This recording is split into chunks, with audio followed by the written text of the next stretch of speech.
దేశ స్వాతంత్ర్యం కోసం క్విట్ ఇండియా ఆగస్టు 9 నాడు పిలుపునివ్వడం జరిగిందని సిఐటియు జిల్లా ఉపాధ్యక్షులు ఎండి సలీం, తెలంగాణ ఆల్ హమాలీ వర్కర్స్ ఫెడరేషన్ జిల్లా ప్రధాన కార్యదర్శి దండంపల్లి సత్తయ్య తెలిపారు.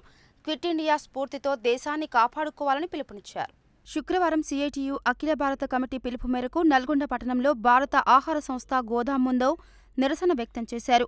ఈ సందర్భంగా సిఐటియు జిల్లా ఉపాధ్యక్షులు ఎండి సలీం, తెలంగాణ ఆల్ హమాలీ వర్కర్స్ ఫెడరేషన్ జిల్లా ప్రధాన కార్యదర్శి దండంపల్లి సత్తయ్య మాట్లాడుతూ, నరేంద్ర మోడీ నాయకత్వంలోని కేంద్ర ప్రభుత్వం బరితెగించి కార్మిక ప్రజా రైతు వ్యతిరేక పాలన కొనసాగిస్తుందని ఆరోపించారు. ప్రభుత్వ రంగ సంస్థలను కార్పొరేట్ వ్యక్తులకు కట్టబడుతూ దేశ సార్వభౌమత్వాన్ని తాకట్టు పెడుతున్నారని ఆరోపించారు.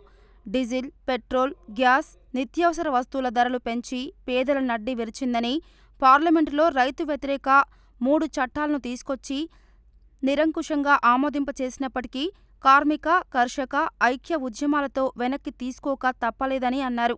భిన్నత్వంలో ఏకత్వం కలిగిన భారతదేశాన్ని మత ఉన్మాదాన్ని రెచ్చగొడుతూ ప్రజల మధ్య చీలికలు తెచ్చిందని ఆరోపించారు. కేంద్ర ప్రభుత్వం వెంటనే రైతాంగానికి కనీస మద్దతు ధర చట్టం, వ్యవసాయ కార్మికులకు ఉపాధి హామీ పథకానికి నిధులు పెంచి పట్టణ ప్రాంతాలకు విస్తరింపచేయాలని, కార్మిక వ్యతిరేక 4 లేబర్ కోడ్లను రద్దు చేయాలని, కనీస వేతనాల చట్టాన్ని సవరించి కనీస వేతనం 26,000 రూపాయలు నిర్ణయించి అమలు చేయాలని, సమాన పనికి సమాన వేతనం అమలు జరిగే విధంగా చర్యలు చేపట్టాలని డిమాండ్ చేశారు.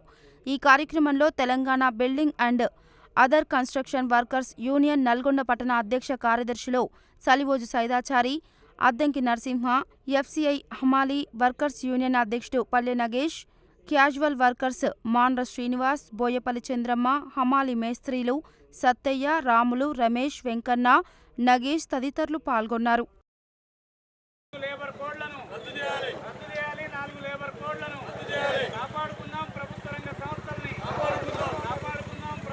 పార్లమెంట్లో ఉన్నటువంటి కార్మిక చట్టాలన్నింటినీ కూడా మార్పు చేసేటటువంటి ప్రయత్నం చేస్తూ ఉంది. 4 లేబర్ కోడ్లు తీసుకొచ్చి కార్మికులకు ఏ రకమైనటువంటి హక్కులు లేకుండా చేస్తూ ఉంది, సమ్మె చేసేటటువంటి హక్కు లేకుండా చేస్తూ ఉంది, కనీసం వేతనాలు అడిగేటటువంటి హక్కు లేకుండా చేస్తూ ఉంది, పని గంటలు లేకుండా చేసేటటువంటి ప్రయత్నం చేస్తూ ఉంది.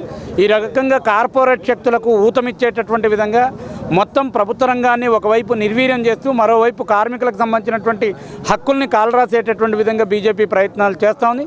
అందుకే క్విట్ ఇండియా నినాదం వచ్చినటువంటి ఆగస్టు 9న క్విట్ కార్పొరేట్ అనేటటువంటి నినాదంతో మొత్తం దేశంలో ఉండేటటువంటి కార్మిక వర్గం అంతా కూడా ఈరోజు పెద్ద ఎత్తున నిరసనలు తెలియజేయడం అనేటటువంటిది జరుగుతూ ఉంది.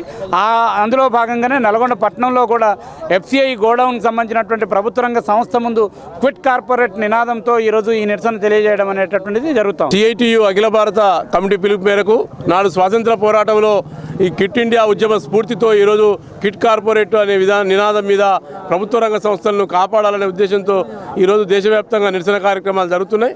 అందులో భాగంగా నల్గొండ పట్టణంలో ఎఫ్సిఐ ప్రభుత్వ రంగ సంస్థను కాపాడాలనే ఉద్దేశంతో ఇక్కడ ఒక నిరసన కార్యక్రమం చేపట్టాం.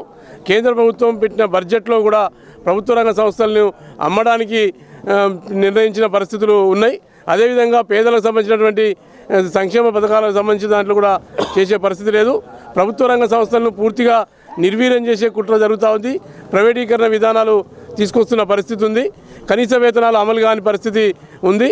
ఇట్లాంటి కార్మిక చట్టాలని 44 చట్టాలని మార్చి 4 కోడ్లుగా చేశారు. వాటిని వెంటనే రద్దు చేయాలి. కార్మికులకు ఉపయోగపడే చట్టాలని కొనసాగించాల్సిన అవసరం ఉంది. ఈ యొక్క నిరసన రేపు 14వ తారీఖు అర్ధరాత్రి వరకు జనజాగరణ కార్యక్రమంతో ఈ యొక్క నిరసన కార్యక్రమాలు కొనసాగుతాయని చెప్పి తెలియజేస్తా ఉన్నాం.